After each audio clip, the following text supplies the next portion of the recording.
Hey all you cool cats and kittens. Today we're going to be talking about my favorite Pokemon ROM hack ever made. It's Pokemon Emerald Rogue. This game's pretty relevant right now because Small Ant just made a video on it, and it's been my favorite ROM hack basically since it came out, so I thought I'd make a guide to help new people get into it. Oh, and this game's made by Abby. She's recently announced she's going to be making another update for the game within the next yearish, and I'm super excited for it. The last update was amazing, but she's been on hiatus for a bit. I didn't think she was coming back, and I'm happy to see she's working on the game again. The game did have the misfortune of coming out around the same time as another game, Rogue, which was a browser-based Pokemon roguelite that was way worse in my opinion, but it's a lot easier to just sit down and play. I was super frustrated at the time because I thought this game was way better, but all my friends were playing Rogue because it was on browser and they could play at work and stuff. But yeah, the main difference is Rogue is kind of its own thing with weird rules. You only get 3 Pokemon on a team, and the battling isn't really similar to real Pokemon battles at all. It's kind of just like its own weird little thing, where this game has real 6v6 singles battles or doubles battles if that's what you're into, with like the normal Gen 9 moves and rule sets and all that kind of stuff. I really prefer this game's way of doing things. And I think Emerald Rogue is probably the best way for someone newer to competitive Pokemon to learn the rules and what every Pokemon can and should do in a competitive setting. Emerald Rogue also got a big update called 2.0 about a year ago. You've probably seen videos titled like Pokemon Emerald Rogue 2.0 is insane or something like that.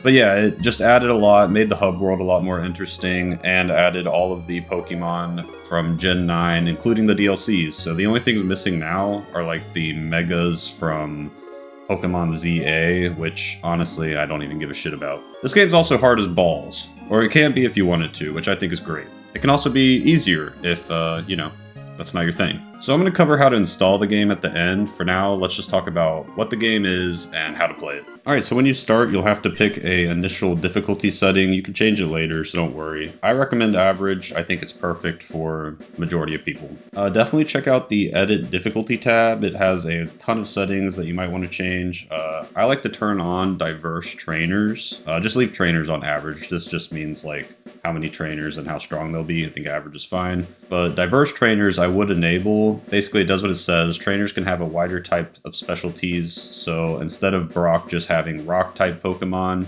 he'll have rock and steel type Pokemon sometimes. He might have like a Steelix, or he might have, it also will lead to them having like a signature Pokemon. So Brock will have, like a Vulpix or something, because everybody knows in the anime Brock has a Vulpix for some reason. And I think that's just kind of cool and spices it up a little. Release fainted Pokemon, you're going to want on enabled. That's kind of like what makes this a roguelite. It's kind of Nuzlocke. It's like if your Pokemon dies on a run, you can't keep using it. That's like the whole point. Otherwise, how are you going to fail runs unless you like completely white out? So unless you're just really, really bad, I would leave this enabled. Overlevel, leave disabled, otherwise you can just grind and outlevel the challenge, and why are you even playing this game at that point? EV gain is up to you. I leave it on to reward myself for sticking with the same Pokemon throughout a run and not just like ditching them every time I find something a little better. But if you just don't like the idea of getting EVs, then you can definitely turn that off. Affection effects, I would leave disabled. It's like one of the only things in the game that could make it like not true to the real like competitive settings, if that makes sense. Just kind of adds rewards for friendship, which I think just doesn't really fit, in my opinion. Switch mode, I would leave disabled. This is how competitive Pokemon is played. You can't just like switch whenever you want. You have to spend a turn doing it.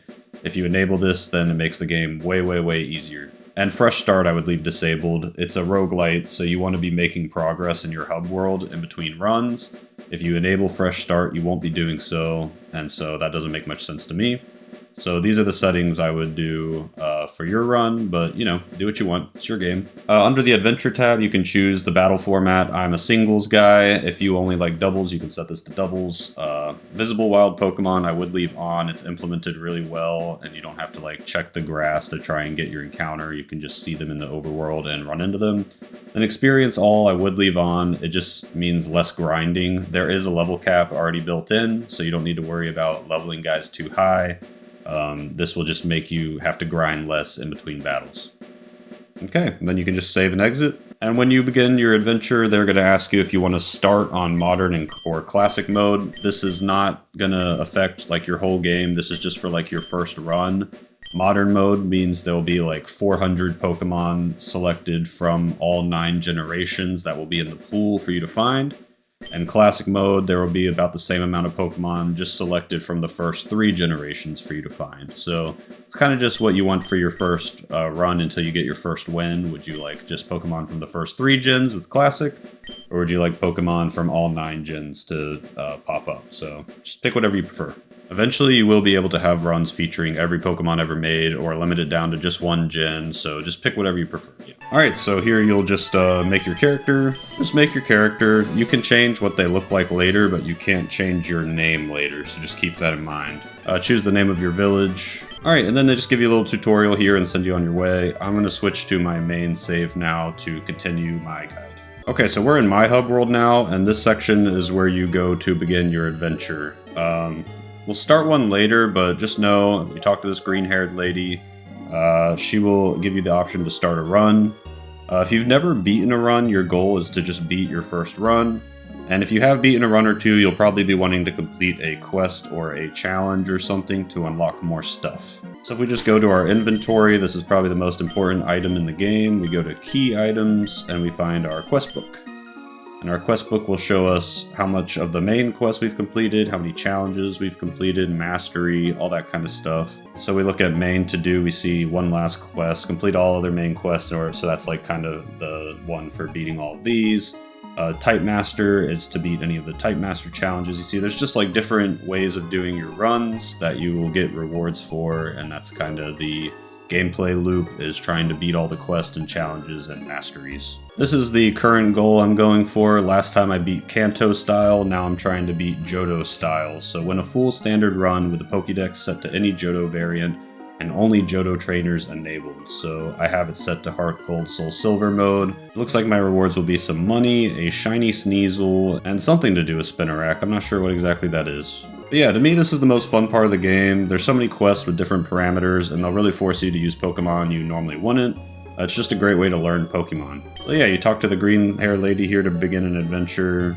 You can either bring one Pokemon that you've collected, and I've collected a lot. Like, let's just look at my PC really quick. I have it split like 2 types in each box for the most part, because you don't get a lot of boxes. You get like definitely not enough, but I've heard that they can't really expand it anymore. So you can't get like a full dex, but you can get a bunch. But yeah, so I would just pick a Pokemon from all of these that is in the Johto dex, and then I would start my adventure. Or, since I've unlocked that bag right there behind the lady, she does give me the option to pick one of 3 random Pokemon, and they'll all be Johto Pokemon, because I've set the game to know that I'm doing a Johto run. But I'm just going to bring my Skarmory. Here's my Skarmory. It's level 100, because I've taken it on lots of runs. It's got a good ability, it's got good nature, it's got good moves. But when I bring it on the run, it's going to get set to level 1, because it doesn't keep its level 100, it's just going to keep the good nature, moves, and ability. We're going to cover more adventure stuff later. For now, we're going to talk about all the different parts of the hub world, because it's really important. This billboard is where you collect your quest rewards, so let's say I beat this Johto challenge I'm trying to do. After the run, I would come up to this board and just click on it, and I would get all my rewards for completing the challenge. This is like a workbench where I can buy new areas of the hub world and upgrade them. I think I have all the upgrades now, so it's kind of useless to me, but that's where you'll be unlocking new areas of the hub world. You won't have very many areas when you start out, but I'm going to show you all the areas you can get. It's not really spoilers, it's not like that kind of game. This is just going to help you to play the game and know what you're doing. Alright, so we're going to quickly go over all the areas of the hub world you can unlock. So your layout for your areas is going to be different than mine, but the areas themselves will be the same. It's just like, instead of going right here to get to this area, you might have to go down, or it's wherever you place it. You can set it up the way you want. So here I've got my berry area. I have these patches here and I can plant berries and grow them. I put 1 berry in and I get 9 berries out. Pretty good deal. You can use the berries in battle, or you can use them to make Pokeblocks, which you use in this game to unlock legendaries that you've encountered. I'll show you how that works in a bit. We go up here, we'll find the Pokeblock area. So this is where you make Pokeblocks to get those legendaries. You have to upgrade it and eventually you'll get this old guy. I would always use his machine once you unlock him. You just get the most Pokeblocks for amount of berries put in doing that. And there's a little mini game with it. You'll know the mini game if you've ever played the Gen 3 games, but basically you don't even have to try on the mini game. Just get 1 successful click. You'll know what that means if you actually play it. and then you will get all the Pokeblocks you would get no matter how good you played. So that's how you get Pokeblocks. This lady here is also good. She sells mints for you to change the nature of your Pokemon. And over here is the bank. So your money in the hub world is different than your money on a run. So I have $39,000 in the hub world right now, and I can buy these to start with more money on my adventures. So if I started an adventure, I wouldn't start with $39,000. I would start with however much money I get from these coin cases you buy from this guy. So it's just an investment. You spend your hub world money so that you start with more money on your adventures, and it's a permanent upgrade. So yeah, just buy that whenever you feel like you need more money to start with on your adventures. Okay, over this way for me is the safari area. This is where you can catch Pokemon that you've caught on your adventures. It will be the exact same one. So like that Eevee, it's an Eevee I caught on an adventure, and it's going to have the same stats, nature, and ability as the one I caught on my adventure. If I nicknamed it on the adventure, it'd have the same nickname. And yeah, that's how you get them. You don't just like... Well, you don't normally win your adventures if you're playing the game right on the right settings and stuff. So once you die, basically, you'd come here and be like, oh man, I had this Drowsy on that adventure that I really liked. I want to catch it and add it to my hub world team, and then I can bring it on future adventures. That's kind of the idea, right? Now, if you do win an adventure, you still need to come here and catch all the Pokemon that you caught on the adventure, even if you won with them, okay? Just keep that in mind. There's like a Bulbasaur I found. It's pretty cool. We go into this cave here. This is where you get your legendaries. So you run all the way to the end and there's the statue. Click on the statue. Then it'll show you every legendary you found so far on an adventure and caught. You had to have caught it on the adventure for it to be here, actually. And the Pokeblocks you need are based on the type. So Jirachi here is Steel Psychic, so we would need either 20 Psychic Pokeblocks or 20 Steel Pokeblocks. So basically you just find out what berries you need to make each type of Pokeblock. There's an NPC that tells you. And you make those Pokeblocks and then you can unlock the legendaries. Now for a lot of quests and stuff, if you start with a legendary, it will either make you ineligible to beat the quest because it's kind of cheap, or it'll just make the gameplay harder, so it'll give trainers like crazy legendary Pokemon as well to balance it. So yeah, just keep that in mind. It'll warn you if you're doing something that will make you ineligible for the quest. But it is just fun to collect the legendaries in my opinion. So here we have the daycare. In the daycare you can leave up to 3 Pokemon from your hub world in with the daycare, and then if you find a daycare encounter on your run, you can take those 3 Pokemon out and add them to your team. So that's just a really good way to add good Pokemon that you know how they work onto your team in a run. This is something you're not going to start out with, you're going to have to unlock, but it does make your runs more consistent. And this lady here, you can buy teas from her that change your Pokemon's gender. That can be important for some Pokemon, so keep her in mind. This big open area here is like a hideout thing that you can customize using this wardrobe and stuff like that. I haven't really messed with it at all, it's just not really something I'm into, but if you're into customization and base building and stuff, then yeah, that is an option and might be fun for you. This area has a bunch of useful NPCs. This is Mr. Pokeball. He will give you a free Pokeball of a random type in between each run. So every time you finish a run, just come talk to him and he will give you a new Pokeball.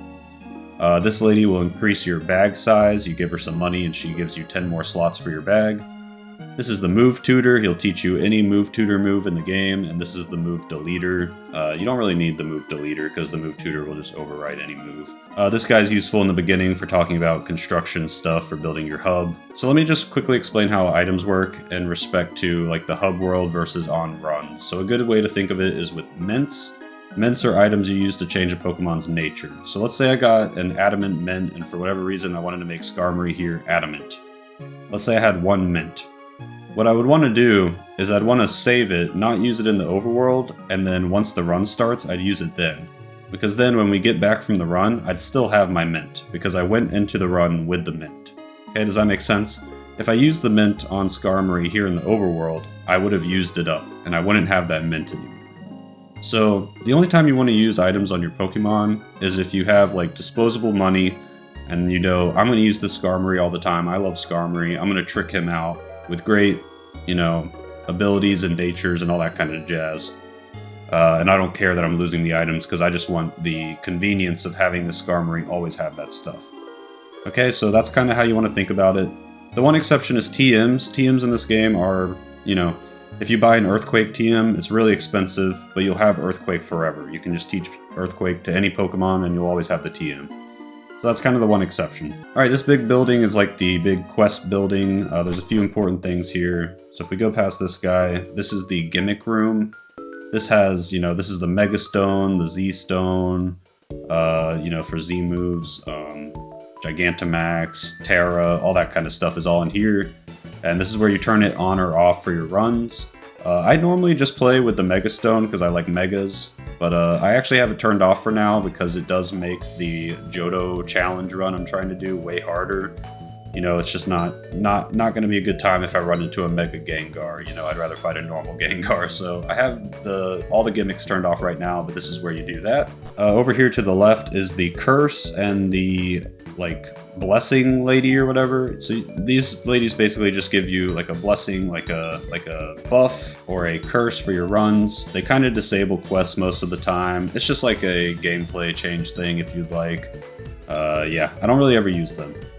And then this is where you can get your Mega Stones that you get as rewards for beating runs with certain Pokemon. So see, I've beaten a run with a Blastoise, so I can get Blastoise Knight. Same with Slowbro, Gengar, Mewtwo, etc. And EVMZ, I guess I beat a run with an EV Evolution, so I can buy EVMZ here. Yeah, I normally just get that stuff in the middle of the runs, like there's vendors in the middle of runs for Mega Stones and stuff that I normally use, but I'm sure once I get further into the game, I will be purchasing that stuff too, as I just have more stuff to buy or more money to buy stuff with, and etc. Alright, this is like the main shopping area here. You can buy Pokeballs, TMs, healing items, all that kind of stuff. These guys are really important. So the bottom one is going to be your held item vendor. He sells all the held items in the game. And the top one's going to be your evolution item vendor. You can find these guys on runs, and when you see them on the map, which we'll look at later, they are really important ones to go to, especially for those evolution items. Like you need a trade link item for any trade evolution. You need a certain stones. You know the drill. Now on the runs, they'll have a more limited selection than they'll have here. Like here, this guy will have every held item in Pokemon. On the run, he'll have a select few. And it's based on how deep you are in the run. So at the beginning, if you find these guys, they're not going to have that much. But if you've beaten 6 or 7 gyms, they're going to have a lot more, and it just goes on and on. Some of the best investments you can make early on in the hub world in order to make your runs easier is buying good held items from this guy and good TMs from this lady here. This is the Pokeplark. This is the Pokepark. This clown guy will sell you basically HM moves. You don't have to teach them to your Pokemon, they'll just work once he sells you them, so you can get like Surf and Rock Climb and stuff like that. And that'll help you get to different areas in your routes, maybe catch different Pokemon, because they'll be like water Pokemon, or get to certain items you couldn't get to before. They're pretty useful. I would say this guy is a good first NPC to invest in. Just take the money you get from doing your runs and buy all the stuff from him first, and then I would start getting TMs and held items. That's probably a good way to go about it. Buying stuff from him, he'll also give you pretty good rewards, like he gives you a free Eviolite, like a free leftovers, I think. So yeah, good guy to buy all the stuff from. Alright, we're almost done with the area. So this is the labs. This is one of the ones you'll start with. So this is Professor Elm's lab here. He just will tell you about runs. He's just like a tutorial guy. Then this guy will let you get rid of the following Pokemon feature, like it would just put Skarmory in a Pokeball if you don't like having the following Pokemon, but who the hell doesn't like having the following Pokemon, let's be real. And then this one is the config lab. You can go in here and change your config settings from the beginning of the game. Then there's a secret door that I've opened that leads to Professor Abby. She is the developer for the game.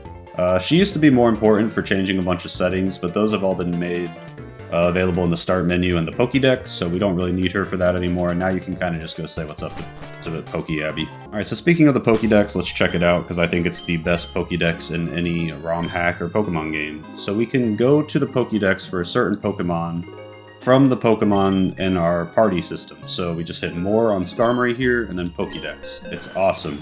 Every game should have this. It's really annoying when they don't, and none of them do besides this one as far as I can tell, so yeah, it's great. So here we can see Skarmory's, all of his available abilities, very helpful. Normally the first two are the normal abilities, and then the last one is normally the hidden ability. There's the base stats there, so that's not my Skarmory stats, that's the base stats. That's so useful. We go to moves, we can see every move and what level he learns it at, and we can see every TM it can learn and every move tutor move it can learn. Super useful. We can see evolution information here. If Skarmory evolved, we could see what level it evolves at or what item we need to evolve it. Super useful. Different forms of Skarmory. And then the Pokeride thing is more of a, you can ride the Pokemon in this game. You don't really ever have to do it, to be honest, but it is like a feature to get around and stuff faster. I don't really ever do it. But yeah, I just think the Pokédex in this game is amazing. It basically means you never have to go on Google and type Skarmory and see like, oh man, like Skarmory Gen 9 move tutor moves. You don't have to do that shit. You can just go to the Pokédex and see. It's really, really nice. Same with evolutions. You don't have to go to the Pokerogue documentation to see when Skarmory evolves in this game. It's all listed here. It's very, very nice. And everything that Skarmory is going to learn and be able to do in this game is up to like Gen 9 standards, and that's what I love about this game, is it's not like, there's some exceptions because they don't have egg moves. It's like more about the egg moves will just be tutor moves or something like that. But it's almost completely sticks to, the way it should be, which helps you learn the game, Like, you can look up a Smogon, Gen 9 or Gen 8, if he's not Gen 9, I can't remember, Skarmory set, and you can see what kind of move list you should do and how you should play Skarmory, and then try it in game and see how it works for you. The only thing that's different is, on Showdown, you're kind of down for your Pokemon to die if they achieve value for you beforehand. Where in this, it's kind of like a Nuzlocke, where if they die, so you don't want them to die. So certain moves like, Flare Blitz, you might want to use a different strong physical fire attack, because you don't want to take that recoil damage from Flare Blitz and have your Pokemon die, But for the most part, you can play them like a normal Skarmory, or whatever Pokemon you're using. Like, look at my move list here. I got Stealth Rock, Body Press, Brave Bird, Roost. That's like a pretty fair, normal Skarmory set, you know what I mean? So, I just think that's really cool. Really like that about the game. Really teaches you how to play competitive Pokemon, in my opinion. Alright, so that's every possible area of the hub world, so let's start an actual adventure here for a second and just see what that looks like. So we just talk to the lady. Yes, save. She always makes you save beforehand. Says good luck. Ask if I want to take a random partner Pokemon. I'm just going to stick with my Skarmory. Okay, and this is what it looks like when you're choosing your route. So you've probably seen all the thumbnails with like the different arrows going different ways. I'm going to teach you what you're actually looking at here. So this is a tree. You just might not be able to tell because of the weird color, but the color is for a reason. So if you click on it, you can see this is a calm, breezy route, okay? Now, calm is the tree. So this is calm, this is calm, this one's calm, okay? So if you see the tree, that's calm. And the calm routes have 5 wild Pokemon on them for you to try and catch, and not a lot of trainers or items, okay? That's the point of calm routes. They're really good early on for building a team. The average routes look like these Rock Smash rocks, okay? So average rugged. Oh, and I should say, so this is calm course. So this is a calm ground route. So not all the Pokemon will be ground types, but it's weighted to have more ground types than other routes, okay? This one was calm and breezy, so it's weighted to have more flying types. This one's calm and typical, weighted to have more normal types, okay? Makes sense? So here we have a average energetic route. So this is going to have 3 Pokemon on it for you to catch. 3 varieties. It'll have more than 3, but it'll have 3 varieties. And it'll have a medium amount of trainers and items strewn about it too, because it's an average route. So this is if you, maybe already have most of the Pokemon you want for now. You can go to an average route to have more trainers to battle for more money and more items to collect. The final kind, which I don't see here, is the hard route. Those look like the strength balls that you need strength to push around. And those have 2 wild Pokemon encounters on them, 2 varieties, and a lot of trainers and items to find, basically. I only really do those when I have a full team and I don't want anything else. Now let's look at some of these other options we have here. So here's the sign. The sign will tell you... I'll actually just do it. So if you go to the sign, you will meet an NPC and they will tell you what kind of gym you can expect for this one.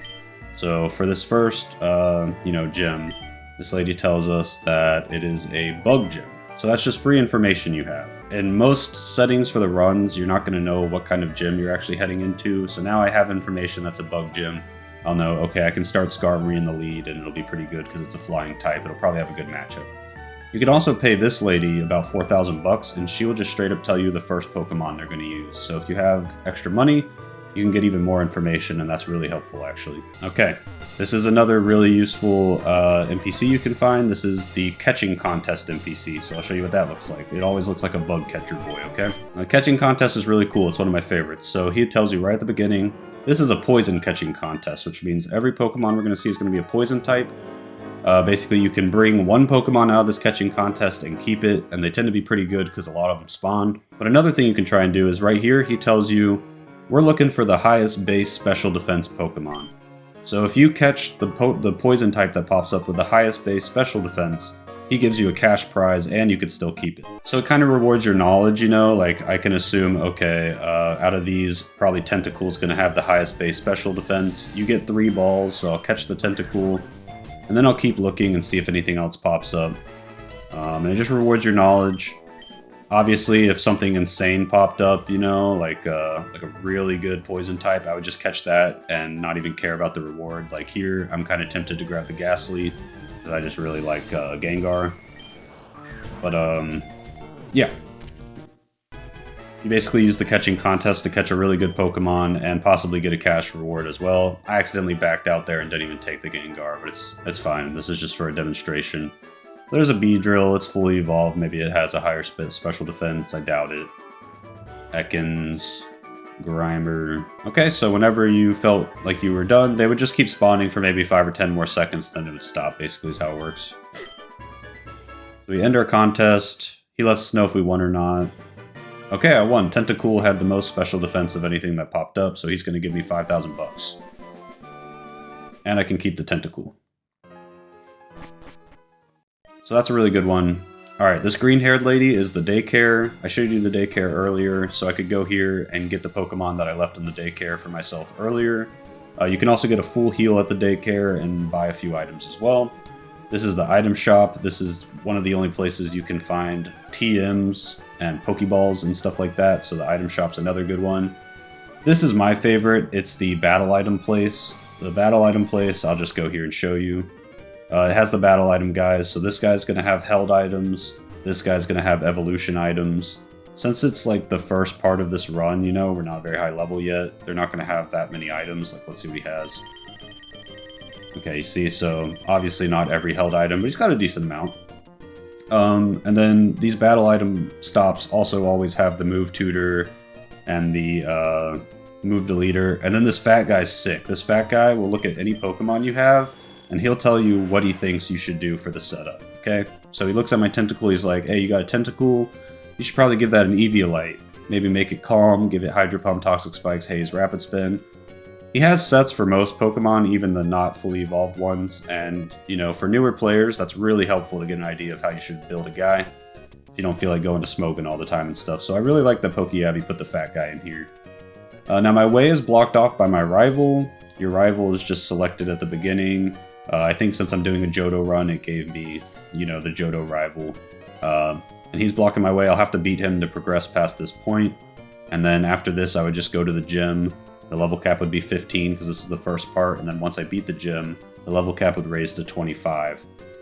You always want to make sure all your Pokemon are at the level cap for each gym fight, and pretty much always just make sure your Pokemon are at the level cap. It doesn't take a lot of grinding at all, it's really streamlined and stuff. But yeah, that's kind of how you play a run. I would just go all the way, beat all 8 gym leaders, beat the 4 Elite Four members, beat the champion, and then beat the last champion after the champion, which is your rival. Spoilers. It's not really spoilers. And yeah, that's kind of how a run is structured. It's a very fun, great way to learn the game, and just really fun, honestly. Like, you learn the game and it's really fun. I love it. Love this game. So winning a full run is hard, and it's a real accomplishment. Like, especially once you start doing the challenge runs, I don't think there's a single ROM hack that's going to prepare you for competitive Pokemon, or at least teach you the different strengths and weaknesses of all the Pokemon. I think that's what it really does best. You know, maybe playing Radical Red or something will teach you how competitive Pokemon works just as well.